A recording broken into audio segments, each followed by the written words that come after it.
Bugungi zamonaviy o'ta stressga boy bo'lgan hayotimizda insonlarning ijtimoiy tarmoqqa yozadigan eng ko'p zaproslaridan biri bu stressdan qutulishda yordam beradigan dori vositalari va vitaminlar haqida bo'ladi.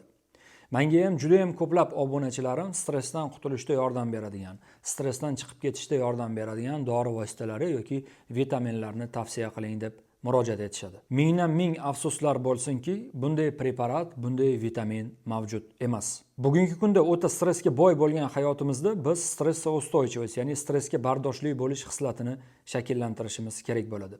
Stressga bardoshli bo'lish deganda biz stressni ushlab turishimiz yoki stressga chidamli bo'lishimiz degani emas. Bu degani stress yaratmaslikni o'rganishimiz kerak degani.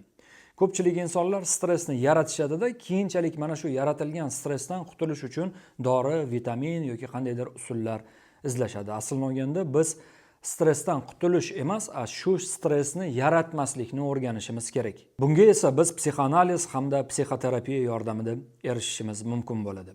Shakllanib ulgurgan stressni esa biz nima orqali bartaraf etsak bo'ladi va bu stressdan qanday chiqib ketsak bo'ladi. Bu albatta yengil sport mashg'ulotlari, умеренные физические нагрузки deydi. Bu dam olish va madaniy hordiq chiqarish.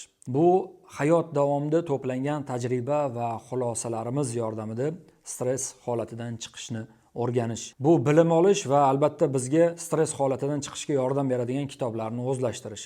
Va eng asosiysi, agar o'zingiz stress holatidan qanday chiqishni bilmayotgan bo'lsangiz, albatta mutaxassisga murojaat etish.